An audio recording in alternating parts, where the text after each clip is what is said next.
नमस्कार। स्वागत है आप सभी का हमारे YouTube चैनल मंथन क्लासेस कैम्प में।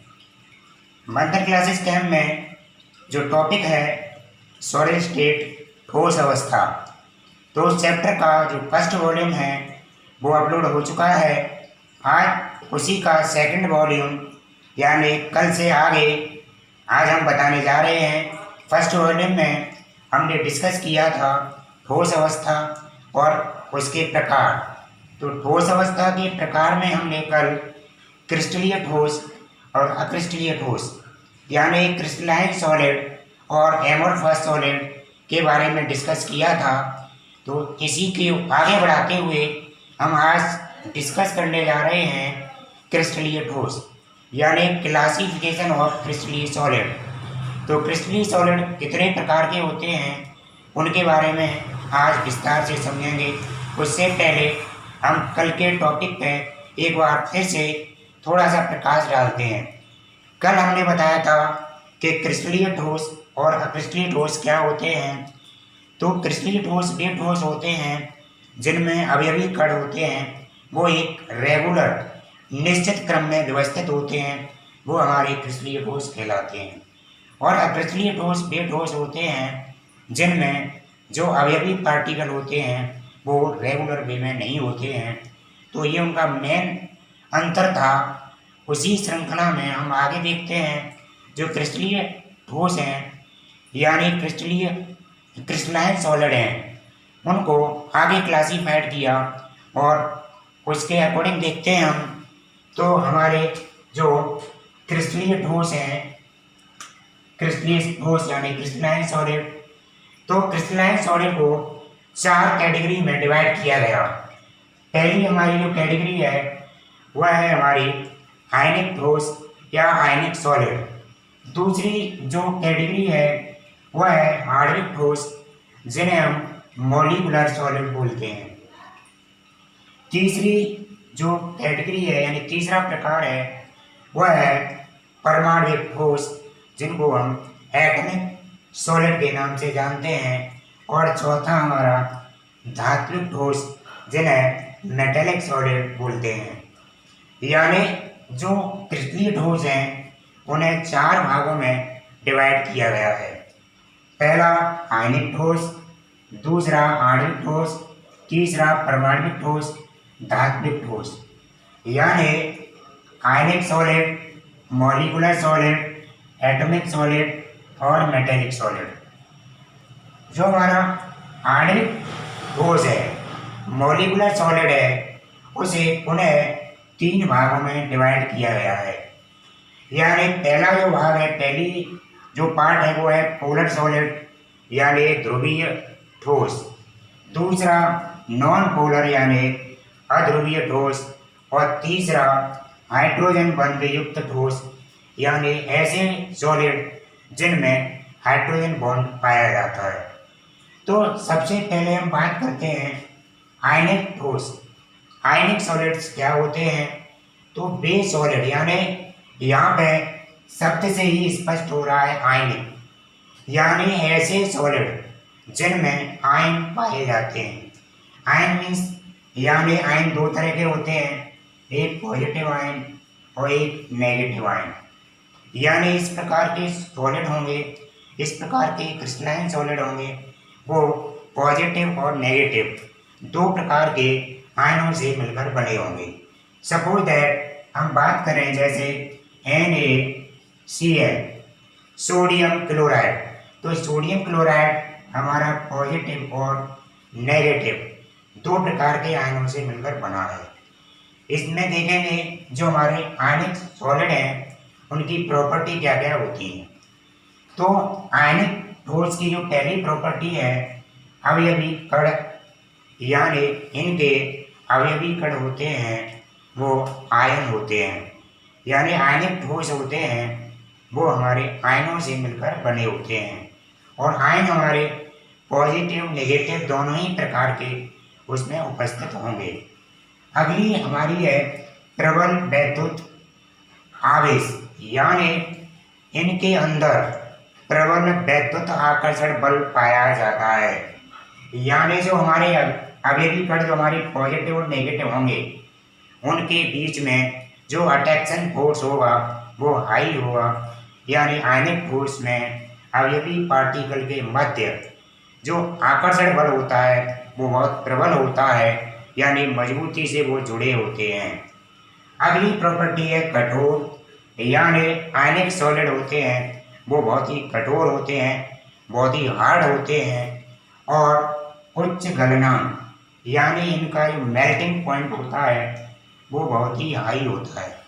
ये आप बिल्कुल समझ गए होंगे, क्योंकि अगर ये सॉलिड हैं तो इनका मेल्टिंग पॉइंट भी हाई होगा। अगली प्रॉपर्टी इसकी है भंगुर। भंगुर मीन्स क्या होता है? बिखर जाना, या यानी किसी प्रकार तोड़ा जाए, हथौड़े से पीटा जाए तो ये बिखर जाते हैं। जैसे हम बात करें मिश्री या नमक, तो नमक को अगर हथौड़े से हम पीटें तो क्या होगा, उसकी जो डेली हैं उसके पार्टिकल हैं वो दूर दूर तक बिखर जाते हैं। तो ये क्रिया क्या कहलाती है? भंगुर। तो हमारे जितने भी आयनिक सॉलिड हैं उनमें भंगुरता का गुण पाया जाता है, यानी आसानी से बिखर जाते हैं। अगला है कुचालक। कुचालक मीन्स होता है कंडक्टर, यानी ऐसे सब्सटेंस जिनमें इलेक्ट्रिसिटी एक सिरे से दूसरे सिरे तक पास हो जाए वो सभी क्या कहलाते हैं? कुचालक। यानी जैसे लोहे की छड़ है, लोहे की छड़ में हम यहाँ से करंट लगाएंगे तो यहाँ तक करंट हमारा पास हो जाएगा, तो ये हमारी छड़ है वो क्या कहलाएगी? कुचालक। यानी हमारे आयनिक सॉलिड हुए गुड कंडक्टर ऑफ इलेक्ट्रिसिटी या हीट। आयनिक सॉलिड जो विद्युत के या ऊष्मा के क्या होते हैं? कुचालक होते हैं। क्या होते हैं? कुचालक। लेकिन यदि इन्हें किसी सॉल्यूशन में घोल दें तो ये सुचालक हो जाते हैं। यानी आयनिक ठोस सॉलिड स्टेट में तो कुचालक होंगे, लेकिन यदि इन्हें किसी में घोल दें, इनका विलयन बना लें, सॉल्यूशन बना लें, तो वे कुचालक हो जाएंगे, यानी इंसुलेटर हो जाएंगे। इनमें विद्युत धारा प्रवाहित नहीं होगी, यानी सॉलिड स्टेट में विद्युत धारा प्रवाहित नहीं होगी और हमारी विलयन अवस्था या गलित अवस्था में इनमें विद्युत धारा प्रवाहित हो जाती है। इसके एग्जाम्पल देखें, sodium chloride, potassium chloride, potassium sulphate, calcium chloride और फेरिक क्लोराइड। ये सभी हमारे क्रिस्टलाइन सॉलिड के अंतर्गत आने वाले आयनिक सॉलिड के एग्जाम्पल हैं।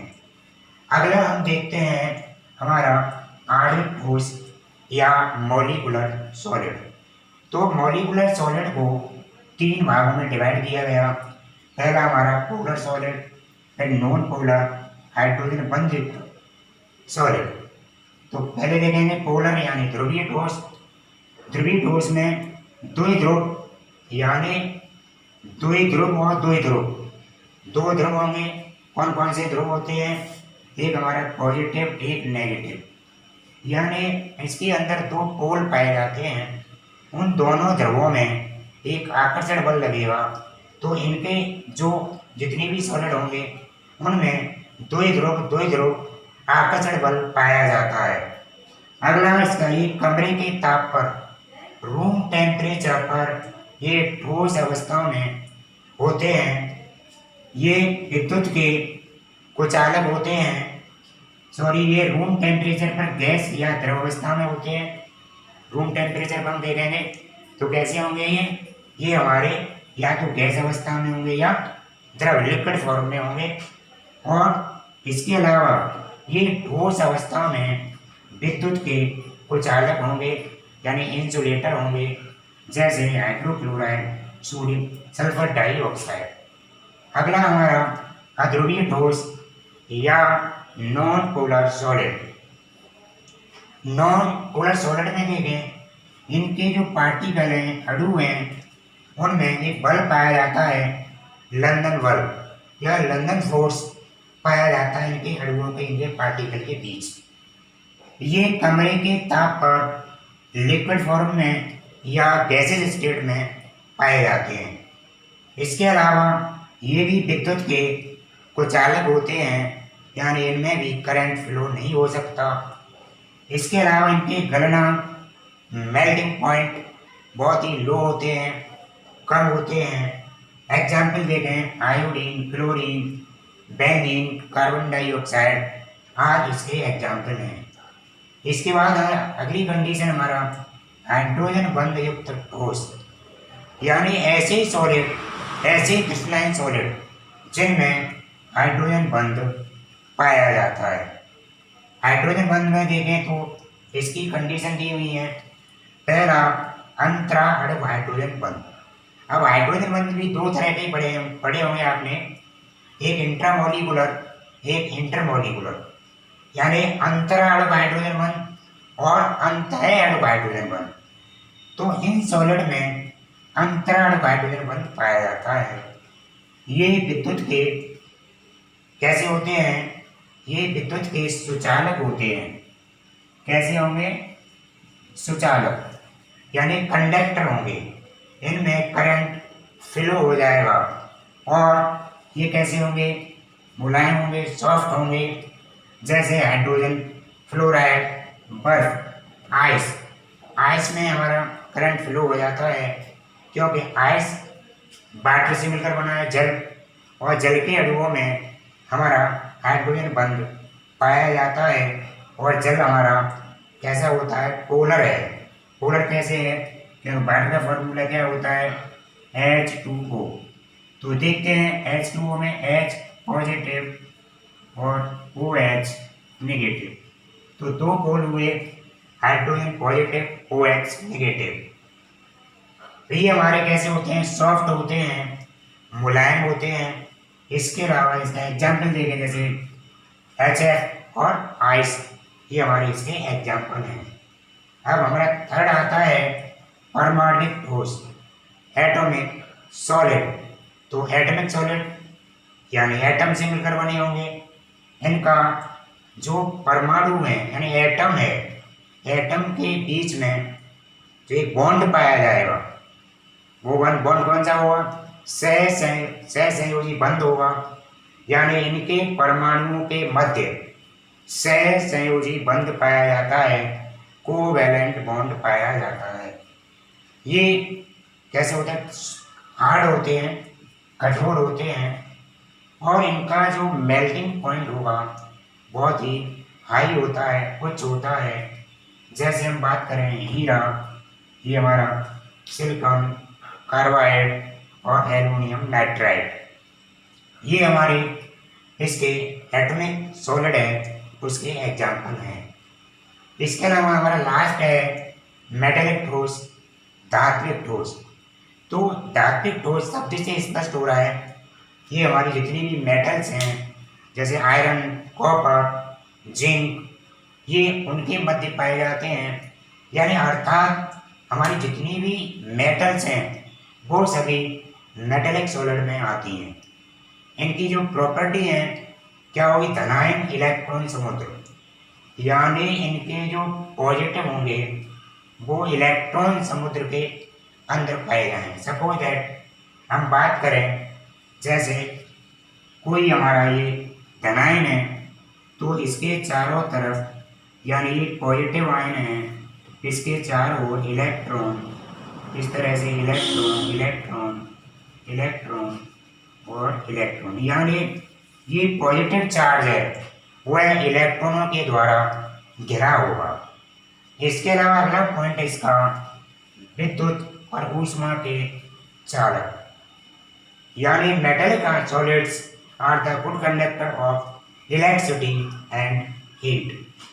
मेटेलिक सॉलिड होते हैं, धात्विक सॉलिड होते हैं, वो विद्युत और ऊष्मा के बहुत अच्छे कंडक्टर होते हैं, यानी अच्छे सुचालक होते हैं। ये कठोर होते हैं, बहुत हार्ड होते हैं। इनकी जो मेल्टिंग पॉइंट है वो बहुत ही ज़्यादा होता है, बहुत अधिक होता है। तो फॉर एग्जांपल देखें, aluminium, zinc, copper, iron, all metals are represent to the metallic solid. तो इस तरह से हमने देखा तो क्रिस्टलीय सॉलिड हैं, उनको हमने पूरा विस्तार से बताया। एक बार फिर से समरी के रूप में देखते हैं, यानी crystalline solids are divided four category: ionic solid, molecular solid, atomic solid और मेटेलिक सॉलिड। आयनिक सॉलिड्स जो हमारे होते हैं उनके पार्टिकल होते हैं, वो आयनों से मिलकर बने होते हैं। इनमें प्रबल वैद्युत आकर्षण बल पाया जाता है, मेल्टिंग पॉइंट हाई होता है। ये कैसे होते हैं? भंगुर होते हैं और ये सॉलिड स्टेट में पाए जाते हैं। ये हमारे आणविक ठोस हैं। इनकी तीन कैटेगरी हैं: पोलर, नॉन पोलर और हाइड्रोजन युक्त, हाइड्रोजन बंध ठोस। इनकी ये प्रॉपर्टी हैं, ये हमारे इनके बीच में द्विध्रुव आकर्षण बल होता है। ये रूम टेम्परेचर पर गैस और लिक्विड फॉर्म में पाए जाते हैं। ये ठोस अवस्था में विद्युत के कुचालक होते हैं, लेकिन लिक्विड फॉर्म में सुचालक होते हैं। अगला, इनके अणुओं के मध्य लंदन बल पाया जाता है। ये रूम टेम्परेचर पर गैस और लिक्विड फॉर्म में पाए जाते हैं। इनका मेल्टिंग पॉइंट कम होता है। अगला, ये हमारे इनमें हाइड्रोजन बंध पाया जाता है। ये इलेक्ट्रिसिटी के कंडक्टर होते हैं, सॉफ्ट होते हैं। इनके एग्जाम्पल हैं हाइड्रोजन फ्लोराइड और आइस। इसी तरह हम देखें, अगला है ये हमारा परमाणु ठोस। ये एटम से मिलकर बना है। इनके एटम्स के मध्य में एक बॉन्ड पाया जाता है, कोवैलेंट बॉन्ड। इनका मेल्टिंग पॉइंट हाई होता है। और हमारा मेटल्स हैं, मेटल्स हमारी जो धनायन होगा वो इलेक्ट्रॉन से घिरा होगा और ये विद्युत यानी इलेक्ट्रिसिटी के और हीट के कंडक्टर और अच्छे कंडक्टर होंगे। जैसे हम एग्जाम्पल में जितनी भी मेटल्स हैं वो सब इसमें आती हैं। तो इतना आपके समझ में आ गया होगा। इससे आगे हम देखेंगे जो अगला टॉपिक है, यानी इससे अगला पोर्शन हम देखते हैं वो है हमारा क्रिस्टल जालक। क्या है अगला जो हमारा पोर्शन है, यानी अगला टॉपिक है वो है हमारा क्रिस्टल जालक। क्या है? क्रिस्टल जालक या क्रिस्टल लैटिस। तो हम अभी बात कर रहे थे क्रिस्टल लैटिस या क्रिस्टल जालक। क्रिस्टल जालक को हम ब्रावेज जालक यानी ब्रावेज लैटिस भी बोलते हैं, क्योंकि क्रिस्टल लैटिस की जो डिस्कवरी थी, इसकी संरचना के बारे में ब्रावेज ने बताया, इसलिए इसे ब्रावेज लैटिस भी कहते हैं। तो क्रिस्टल लैटिस होता क्या है हम देखें। हमने यहाँ लिखा regular arrangement of particles of crystal in 3D space. जो हमारा 3D स्पेस है, 3D एरिया है, 3D एरिया में जो पार्टिकल्स हैं उनका रेगुलर अरेंजमेंट हमारा क्रिस्टल लैटिस कहलाता है। सपोज दैट हम बात करें, यहाँ पे कोई क्रिस्टल है, वो हमारे ए पार्टिकल से मिलकर बना है। तो ए पार्टिकल पे हमारे रेगुलर अरेंजमेंट हम कर दें तो इस तरह से एक जाल जैसा बन जाता है। उस जाल को ही हम क्या कहेंगे? Crystal lattice. अभी यहाँ पर ये आपको 2D में दिखाई दे रहा है। अब मैं बात करूँ, जैसे ये हमारा एक कोई स्ट्रक्चर है, उस स्ट्रक्चर को हम 3D के रूप में देखें, तो 3D के रूप में देखते हैं तो हमारा ये देखेंगे, ये स्ट्रक्चर हमारी तो पूरी है वो हमारी। अब इसमें हम इस तरह से एक तरह से क्रॉस लगा दें और हमारा एक जाल जैसा बन जाएगा। तो इस जाल को ही हम क्या कहेंगे? क्रिस्टल लैटिस कहेंगे। तो डेफिनेशन क्या हुई? यानी 3D एरिया में जो पार्टिकल हैं उनका नियमित रूप से अरेंजमेंट करना क्रिस्टल जालक कहलाता है। Regular arrangement of particle of crystal in 3D space या 3D डायरेक्शन स्पेस। अगला देखेंगे, अगला जो टॉपिक है यूनिट सेल या एकक कोशिका, जिसे हम इकाई सेल आदि नाम से जानते हैं। तो इकाई सेल क्या होती है? किसी भी क्रिस्टल लैटिस का स्मॉलेस्ट एरिया, यानी हमारे क्रिस्टल लैटिस है इसका एक पोर्शन, ये एरिया, एक छोटा सा हिस्सा, वो हमारा इकाई सेल या यूनिट सेल कहलाएगा।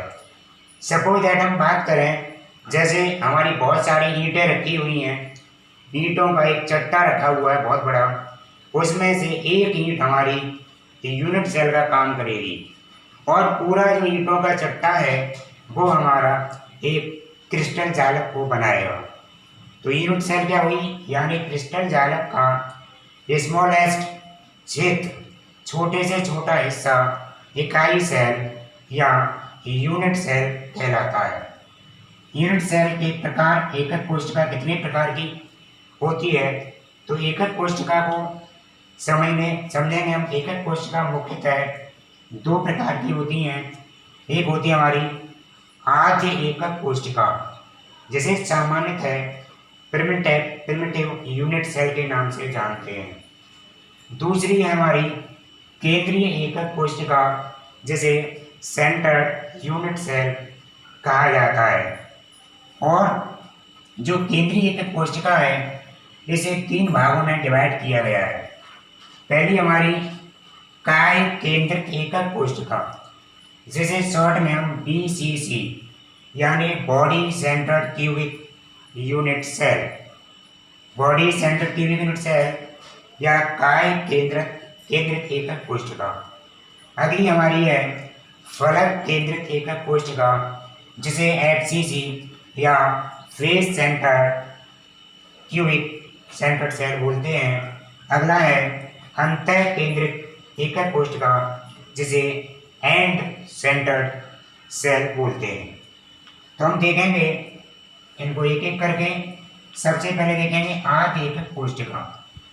तो आद्य एकक कोशिका को समझने से पहले, इन सभी यूनिट सेल के बारे में समझने से पहले हम एक गौर करेंगे। जैसे सपोज दैट हमारे पास एक यूनिट सेल है, कोई इकाई सेल है, या हमारे पास एक, हम कल्पना करते हैं कि चौक का डिब्बा है, ये चौक का डिब्बा है।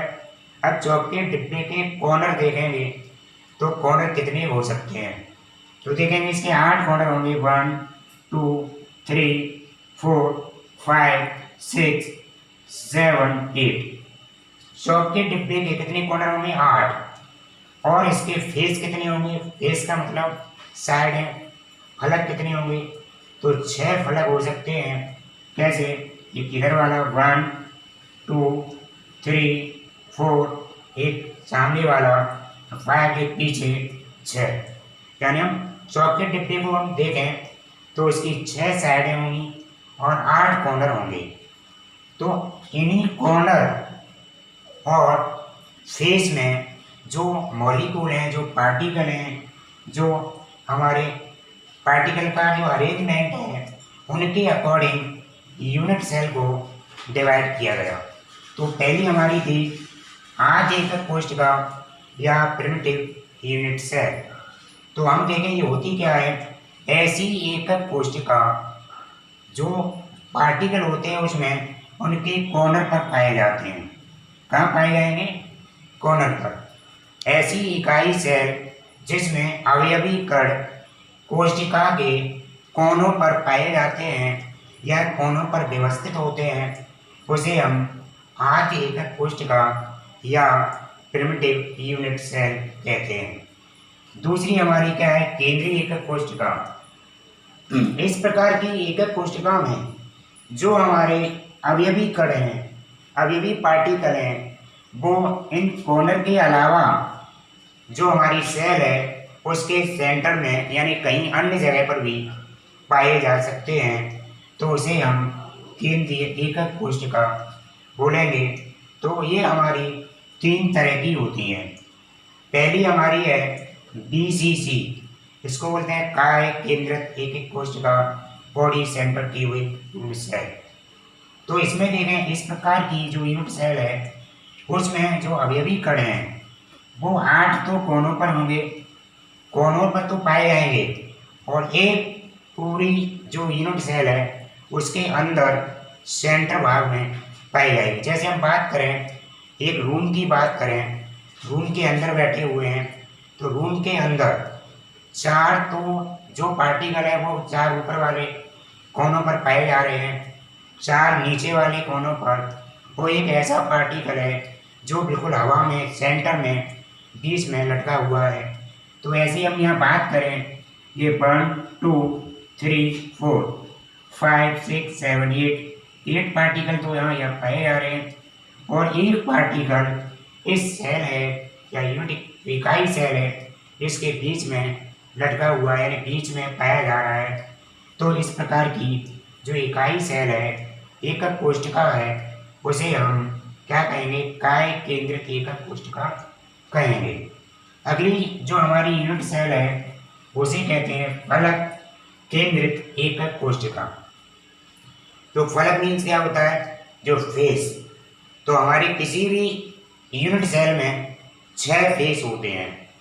तो हम यहाँ बात करें तो 8 तो कोनों पर पार्टिकल पाए जाएं, और एक एक पार्टिकल है वो प्रत्येक फेस के सेंटर में पाया जाए।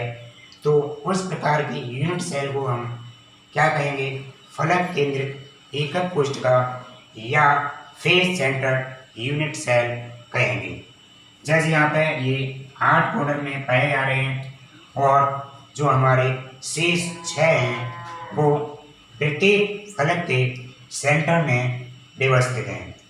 अगला हमारा है अंतः केंद्रित, या इसको हम बोलते हैं एंड सेंटर। तो एंड सेंटर में हम देखेंगे ऐसी एकक कोशिका जिसमें अवयवी कण 8 कोनों पर पाए जाएंगे, और अन्य 2 कोई भी आमने सामने वाले 2 फलकों के सेंटर पर पाए जाएंगे। तो उसे हम एंड सेंटर एकक कोशिका या अंतः केंद्रित एकक कोशिका कहेंगे।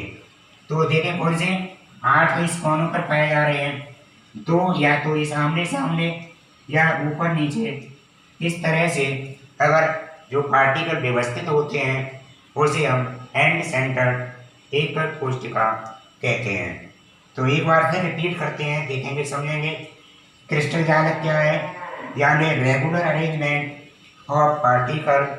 इसके अलावा इसके टाइप्स के, जो हमारी यूनिट सेल है, यूनिट सेल क्या है? Smallest portion of A crystal lattice, also known as the unit cell.